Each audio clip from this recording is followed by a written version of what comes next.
Notre invitée du jour, Wendy Renard.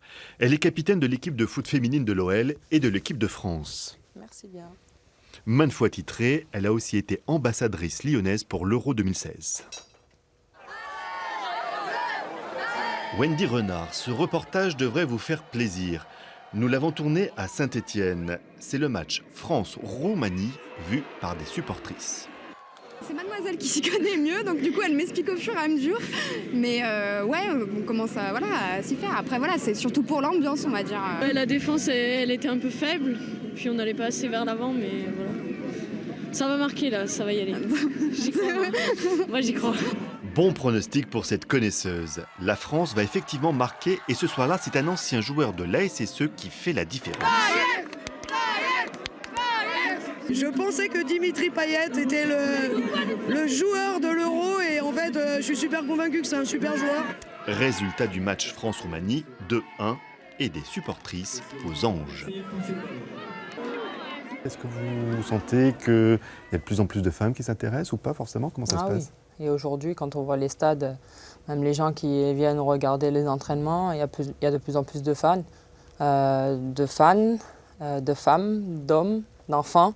Donc même ils viennent en famille, donc ça démontre tout le boulot qui a été fait depuis plusieurs années. Même avant nous, il y a des gens qui se sont battus pour qu'on puisse avoir tout ça. Et nous, on est en train de se battre pour que demain, elles puissent avoir encore plus.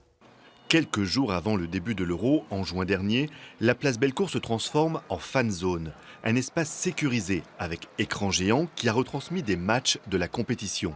Une zone qui a pu contenir jusqu'à 25 000 supporters et qui parfois a été victime de son succès. Il a même fallu ouvrir une porte d'accès supplémentaire au site. Vous attendez depuis combien de temps? 2h30. Mais la fan zone, c'est aussi une folle ambiance. Exemple avec cette demi-finale France-Allemagne. Une victoire française et une Marseillaise qui résonne une dernière fois avant l'hymne portugais, pays vainqueur de l'Euro. Beaucoup d'émotions. C'est vrai qu'à chaque fois qu'on porte le maillot bleu, on dit que ce maillot, il faut le mériter. Mais quand on entend tous les supporters chanter, ça donne des frissons. Et franchement, c'est une belle Marseillaise en tout cas. Je pense que la fan zone a eu un bon succès vis-à-vis de ça. Et une très bonne ambiance et tout le monde a pu vibrer à travers les différentes manifestations qu'il y a pu avoir avant et même après les rencontres, donc c'était pas mal. L'Irlande est venue jouer chez nous, une équipe qui a pris ses quartiers dans l'Ain. Voici l'hôtel où les joueurs ont séjourné, le château de Pizé dans le Beaujolais. En ce qui concerne l'entraînement, direction Saint-Maurice de Rainens. Un stade leur a été attribué. Un entraînement a même été ouvert aux habitants de la petite commune. Vous connaissez quel joueur dans l'équipe d'Irlande du Nord? Alors sincèrement, le gardien, exclusivement, Carole. Après, j'ai un monsieur qui vient de m'expliquer un petit peu l'équipe, tout ça, mais sinon, pas grand monde.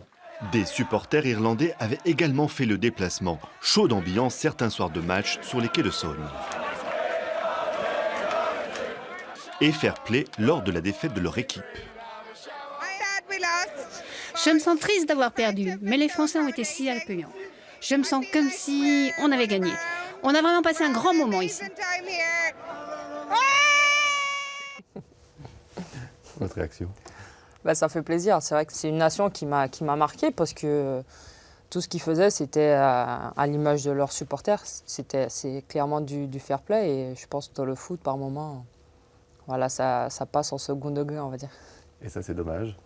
C'est dommage, mais c'est aussi le sport qui veut ça.